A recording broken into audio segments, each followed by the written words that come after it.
penyiar kita bersama Buru Nasti yang selalu setia mendampingi.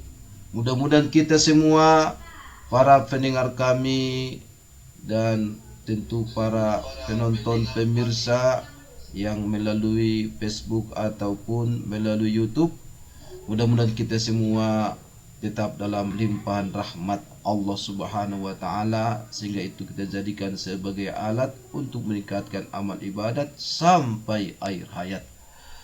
Mari kita panjatkan syukur alhamdulillah kehadirat Allah Subhanahu wa taala yang telah menganugerahkan kepada kita banyak rahmat.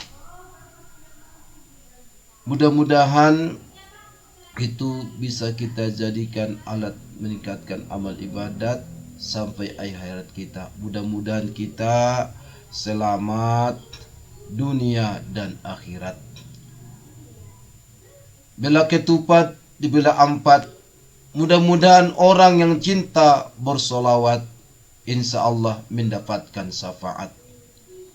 Allahumma sholli ala Muhammad wa ala azwajihi wa zurriyatihi kama shallaita ala ali Ibrahim wa barik ala Muhammad wa ala azwajihi wa zurriyatihi kama barakta ala ali Ibrahim innaka Hamidum Majid. Inilah salah satu solawat Nabi yang diajarkan Nabi melalui hadis Nabi yang bersumber dari Abi Humaid As-Sa'idi radhiyallahu anhu. Ketika dia bertanya kepada Rasulullah bagaimana redaksi bacaan solawat, dan beginilah yang diajarkan Rasulullah kepada beliau. Mudah-mudahan salawat kita membuat kita dekat dengan Nabi di hari kiamat, di hari akhirat. Amin amin ya rabbal alamin. Aulan nas bi yaumil qiyamah aksurhum alayya sholah. Orang yang paling dekat denganku di hari kiamat adalah orang yang paling banyak bersalawat kepadaku. Kaum muslimin dan kaum muslimat, rekan rau, para pendengar kami di mana saja kita berada. Allah Subhanahu wa taala berfirman dalam Quran surah Luqman ayat 18, "Wa la tus'ir khaddaka lin-nasi wa la tamshi fil ardi marha." Dan janganlah kamu memalingkan wajahmu dari manusia karena sombong. Dan janganlah kamu berjalan di muka bumi ini dengan angkuh. Innallaha la yuhibbu kulla mukhtalin fakhur. Sesungguhnya Allah tidak menyukai orang-orang yang sombong lagi membanggakan diri. Kaum muslimin yang dirahmati Allah Subhanahu wa taala, di dalam hadis yang bersumber dari Abdullah ibnu Mas'ud radhiyallahu anhu, dia berkata, bersabda Rasulullah sallallahu alaihi wasallam, la yadkhulul jannah, tidak akan masuk surga, man kana fi qalbihi mithqala dzarratin min kibri, seseorang yang dalam hatinya terdapat kesombongan sebesar biji sawi. Qala rajulu innar rajula yuhibbu an yakuna saubuhu hasana wa na'luhu hasana. Ada seseorang yang bertanya, bagaimana dengan seorang yang suka memakai baju dan sandal yang bagus?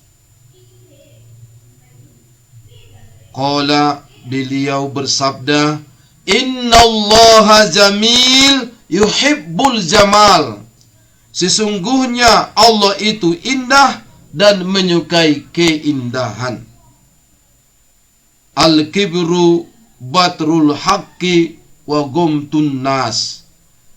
Yang dikatakan sombong itu adalah menolak kebenaran dan merendahkan orang lain.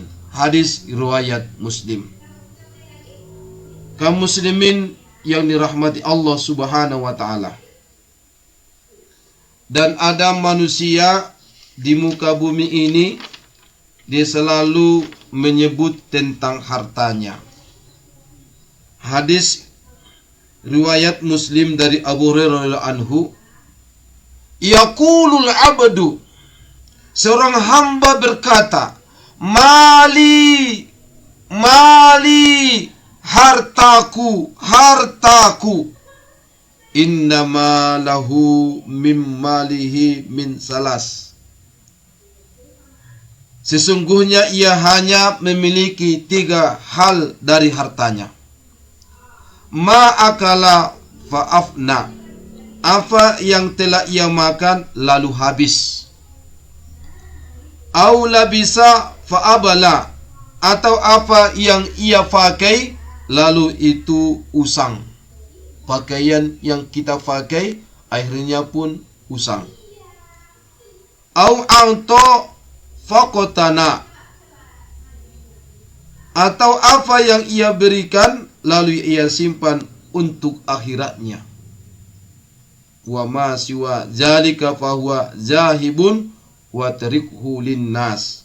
Adapun selain itu maka ia akan pergi dan ia tinggalkannya untuk orang lain. Yang 3 ini harta kita. Mali, mali, hartaku, hartaku.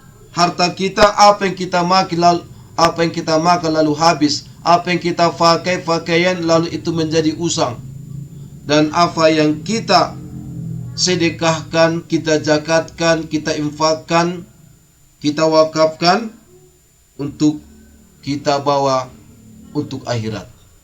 Apakah harta itu dibawa mati? Harta itu usahakan dibawa mati dengan cara mengeluarkan zakatnya, menginfakkannya, mensedekahkannya, mewakafkannya. Harus bawa mati. Sia-sialah kita yang bekerja siang dan malam mencari uang itu setengah mati, menghabiskannya hanya setengah hari, pusingnya setiap hari, seperti yang dirasakan oleh Bu Runasti.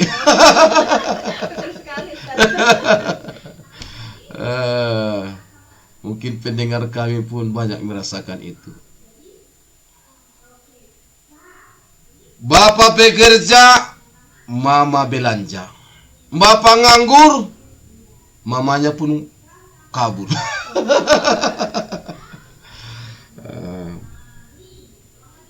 Yang paling hebat di dunia ini fitnahnya kepada kita. Inna likulli ummatin fitnah. Setiap umat memiliki fitnah, setiap umat memiliki ujian. Wa fitnatu ummatil mal, dan fitnah umatku adalah harta. Hadis riwayat At-Tirmizi, Ahmad, Ibnu Hibban dan Al-Hakim. Innama ahlaka man kana qablakumud dinar wad dirham wa huma muhlikakum. Sesungguhnya dinar dan dirham telah membinasakan orang-orang sebelum kalian, dan keduanya juga membinasakan kalian. Ibnul Qayyim Al-Jauziyah rahimahullah, ia berkata, pecinta dunia tidak akan terlepas dari 3 hal. Yang cinta harta, cinta kekayaan, cinta jabatan, cinta kepada wanita, maka dia akan mengalami 3 hal. Yang pertama, kesedihan, kegelisahan yang terus menerus. Mungkin dia mengalami penyakit gegana, gelisah, galau dan merana. Yang kedua, kecapean, keletihan yang berkelanjutan. Dia merasa lelah setiap hari karena dia bekerja bukan karena lillah.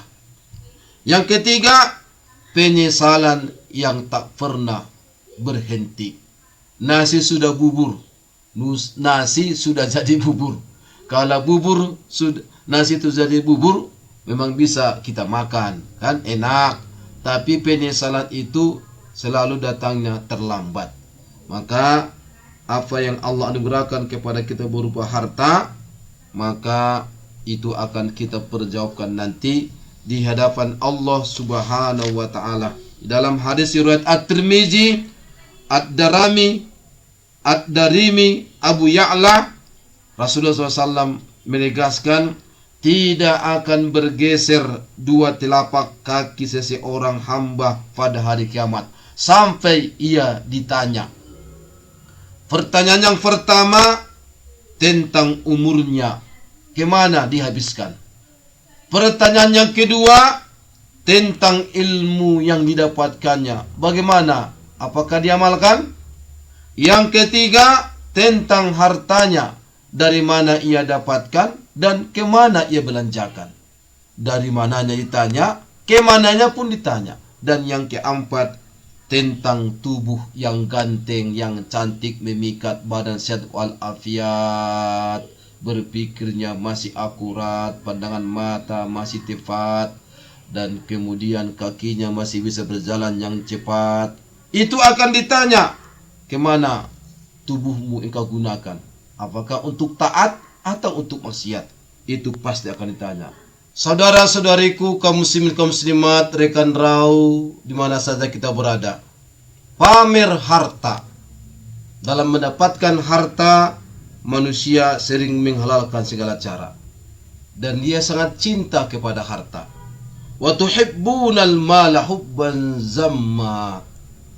Dan kamu mencintai harta dengan kecintaan yang berlebihan. Quran surah Al-Fajr ayat 20. Wa innahu lihubbil khairi lasyadid. Dan sesungguhnya cintanya kepada harta benar-benar berlebihan. Quran surah Al-Adiyat ayat 8. Cinta kepada harta ini itu tidak memandang usia.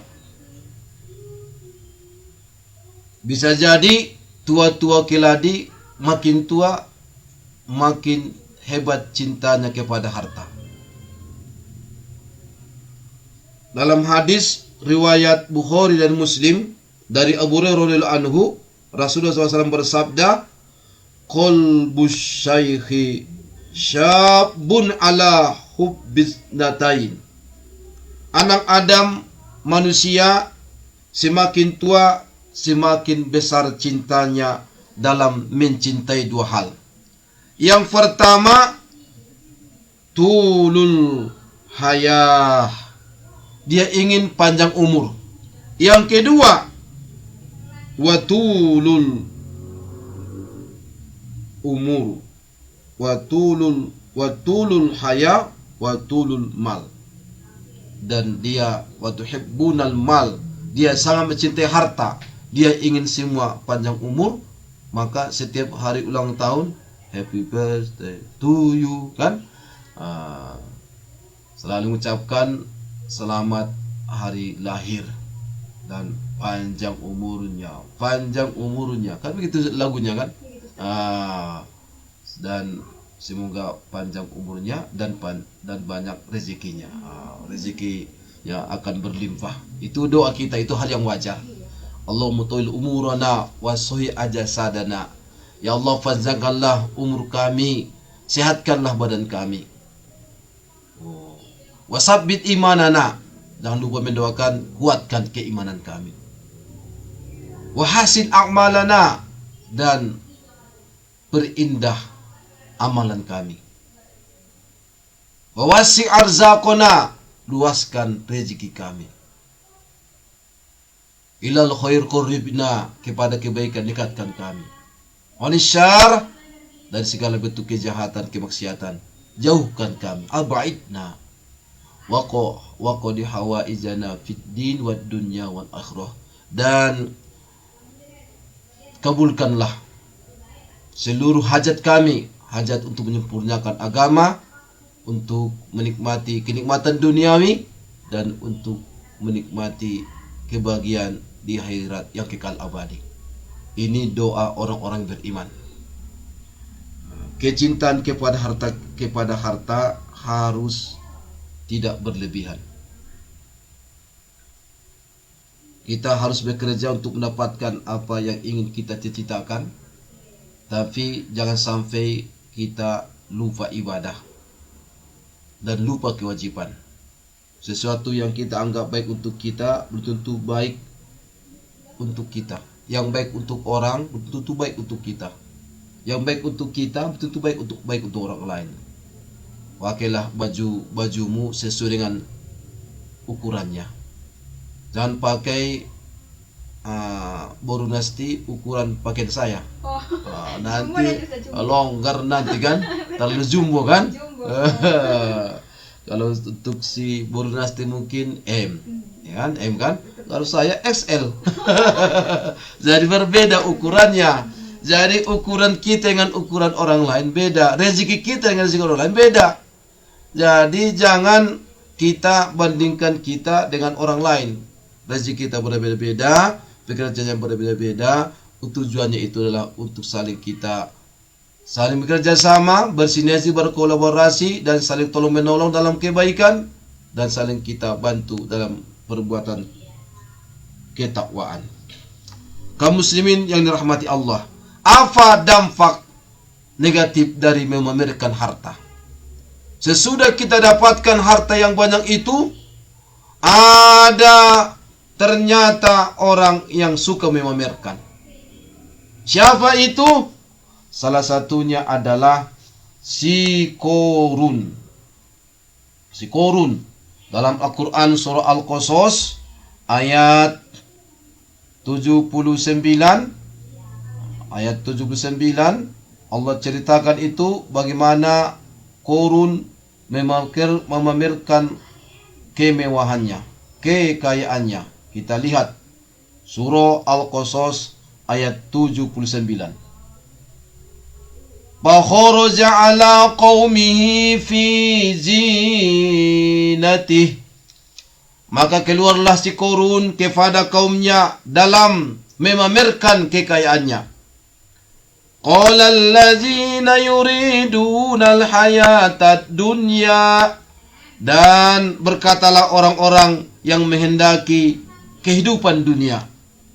Ya laita lana misla ma utiya Qarun. Orang yang cinta kepada kehidupan dunia, dia mengatakan, mudah-mudahan kita mempunyai seperti apa yang telah diberikan kepada Qarun. Innahu lazu hazzin azim. Sesungguhnya si Qarun benar-benar mempunyai keberuntungan yang besar. Inilah orang yang cinta kepada dunia. Setelah dipamerkan harta kekayaan itu, maka orang yang cinta di dunia disebutnya lah si Qarun orang yang beruntung. Dan dia berharap keberuntungan si Qarun pun dimilikinya. Wa qala allazina utul ilma wailakum sawabullahi khairul liman amana wa amila sholiha. Sedangkan bagi orang-orang yang berilmu, dia mengatakan, wailakum, kecelakaan yang besarlah bagimu Qarun. Sawabullahi khairul liman amana wa amila sholiha. Pahala dari Allah adalah lebih baik bagi orang yang beriman dan beramal soleh. Wala yulaqqaha illa sabirun.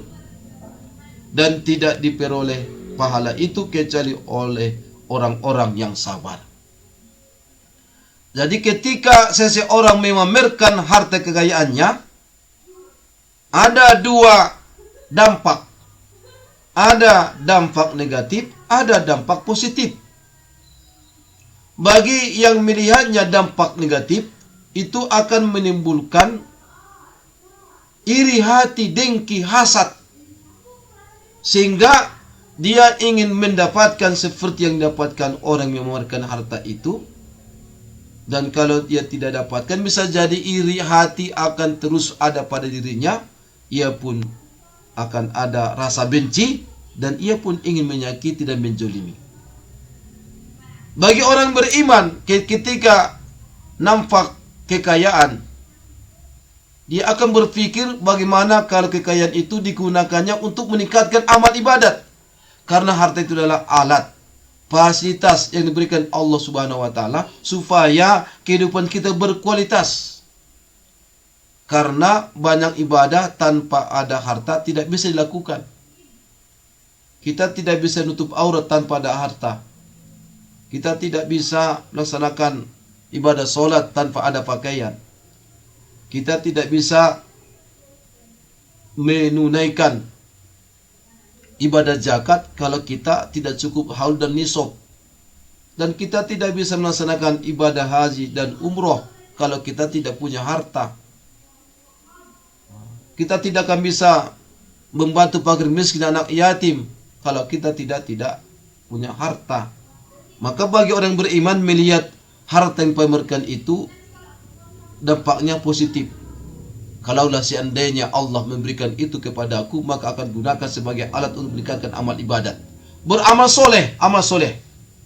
Tapi itu tidak akan bisa dilakukan kecuali orang-orang yang sabar. Kalau sudah dipamerkan kekayaan, maka itu bisa mencelakai. Sombong, orang yang mempamerkan harta itu ada di dalam dirinya sifat sombong dan merasa dirinya lebih baik. Ada orang yang pamer harta kekayaan itu bersifat ria, supaya orang memuji dirinya. Oh, hebatnya si anu, hebat, paten, mantap. Dan ingat, yang mempamerkan harta itu membuka pintu hasad, pintu dengki orang yang melihatnya. Dan bagi orang yang mempamerkan harta itu merusak akhlak. Orang yang suka mempamerkan harta, kalau si Korun dibuat Allah, dia binasa. Fakhasabna bihi wa bidarihil ardh. Maka kami benamkan Korun beserta rumahnya ke dalam bumi. Fama kana lahu min fi'ati yansurunahu min dunillah. Maka tidak ada baginya satu golongan pun yang menolongnya terhadap azab Allah. Dan wa ma kana minal muntasirin, dan tidaklah ia termasuk orang-orang yang dapat membela dirinya. Pamer harta akan binasa. Orang yang pamer harta akan binasa. Dipamerkan dengan harta yang mewah-mewah di media sosial. Serena Bahati ternyata eres-eresnya bukan emas, eres-eres dipamer-pamerkan. Apa yang ada di rumahnya, dari perabotan, dari barang elektronik, dan segala seluruh kemewahan di rumahnya, dia pamerkan di fotonya, dibuatnya di Facebooknya, di media sosial yang lain. Sehingga itu dia ingin di like, dikomentari, dan akhirnya itulah yang membinasakannya. Orang yang pamer kekayaan bisa jadi hartanya akan dicuri orang lain. Akan terjadi penjarahan. Sebagaimana dialami oleh oknum daripada anggota DPR kita. Pamer kekayaan, pamer keadaan rumahnya, pamer, apalagi ditambah dengan lisan yang tidak terjaga.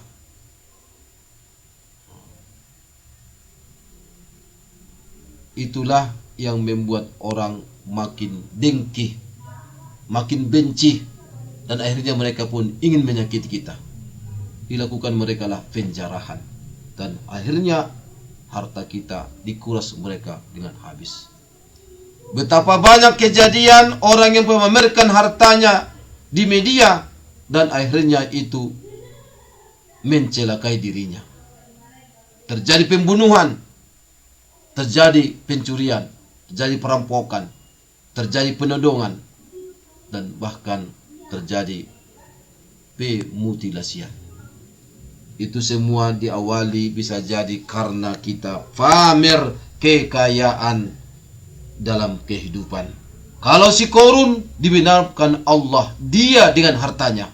Kalau yang lain bisa jadi itu akan memancing hasad, rasa benci, dan memancing orang untuk mencelaki dirinya. Sehingga terjadilah pencurian, pembunuhan, dan penjarahan. Na'udzubillahi min dzalik. Gunakanlah kekayaanmu untuk kebaikan. Ada sebuah cerita Nabi Musa alaihissalam. Jangan bangga dengan banyaknya solat, jangan bangga dengan banyaknya puasa, dan jangan bangga dengan banyaknya zikir kita, karena itu belum tentu membuat Allah senang. Dalam sebuah kisah Nabi Musa alaihissalam, dia berbicara dengan Allah. Wahai Allah, aku sudah melaksanakan ibadah. Lalu ibadah manakah yang membuat engkau senang? Allah subhanahu wa ta'ala menjawab, solat. Solatmu untukmu sendiri.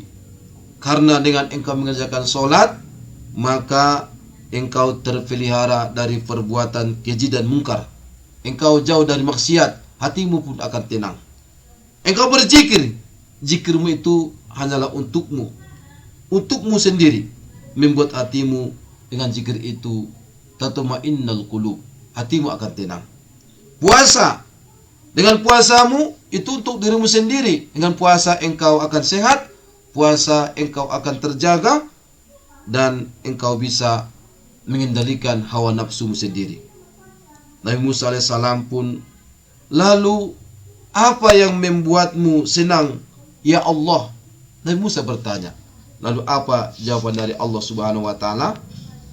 Sedekah, infak, zakat, serta perbuatan baikmu, itulah yang membuat aku senang. Karena tatkala engkau membahagiakan orang yang sudah susah, aku hadir di sampingnya, dan aku akan mengganti dengan ganjaran 700 kali. Sesuai dengan Al-Quran, Surah Al-Baqarah ayat 261. Kaum muslimin yang dirahmati Allah subhanahu wa ta'ala, ini salah satu motivasi kepada kita untuk menggunakan harta yang kita miliki untuk kebaikan. Kecintaan kita kepada harta janganlah sampai berlebih-lebihan. Jadikan itu semua jadi alat kita untuk meningkatkan amal ibadat sampai akhir hayat. Harta itu harus dirahasiakan, jangan dipamerkan. Harus dirahasiakan, harus disembunyikan. Itu dalam hadis riwayat Tabrani, Rasulullah SAW bersabda, Ista'inu alal inzahil hawais bil kitman, fa inna kulla zi ni'matam mahsud. Bantulah kesuksesan rencana-rencana kalian dengan merahasiakannya, karena setiap orang yang memiliki nikmat itu akan menjadi sasaran hasad orang lain. Ista'inu, rencana-rencana kita tidak harus dipamerkan. Rencana duniawi, rencana akhirat, tidak harus dipamerkan. Apa rencana-rencana kita? Termasuklah kekayaan, jangan dipamer-pamerkan, karena itu akan menjadi sasaran hasad orang lain. Ilmu yang kita miliki harus disebarkan. Harta yang kita miliki tujuannya harus mampu kita berbagi. Dengan berbagi itu insya Allah akan mengobati iri hati. Orang yang sudah memiliki harta yang banyak, janganlah tinggi hati dan menyombongkan diri, tapi jadikan dia sebagai alat kita untuk berbagi. Insya Allah engkau akan bahagia di dunia ini dan selamat akhirat nanti. Dan bagi orang yang belum memiliki, teruslah bekerja. bekerja keras, teruslah merencanakan apapun yang kita inginkan, dan suatu saat nanti dengan izin ridho Allah, keinginan-keinginan kita akan tercapai. Teruslah kita dekatkan diri kita kepada Ilahi, tambah ilmu pengetahuan kita, lakukan dengan berbagai teknik, tips, dan berbagai pendekatan untuk mencapai target yang ingin kita capai. Insya Allah, Allah akan meridhoi. Kalau Allah berikan, bersyukurlah. Kalau belum, tetaplah bersabar. Wala yulaqaha illa sabirun. Maka tidak ada manusia yang menjadikan alat untuk meningkatkan amal ibadat seluruh harta yang dia dapat kecuali orang-orang yang sabar. Kaum muslimin dan kaum muslimat rahimakumullah. Alhaakumut takatsur hatta zurtumul maqabir.